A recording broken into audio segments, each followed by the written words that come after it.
Sabi ni Journey to Understanding, ginawang ipalitiko si PBBM.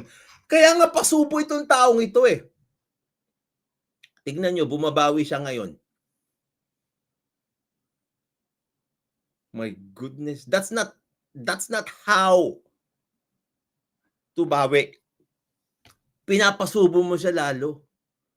Ini-impose mo sa mga tao na gusto ni PBBM na palakpakan siya.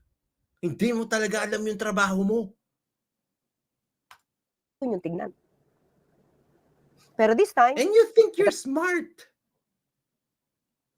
You think you're smart by doing that. My gosh.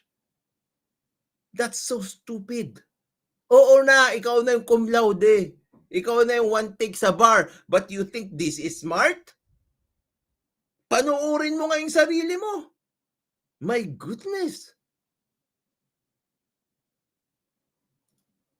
nagtatrabaho ang Pangulo, pero dapat merong sasalag sa fake news. Ang dami ng fake news peddlers, Hindi ka sumasalag sa fake news, gumagawa ka ng fake news.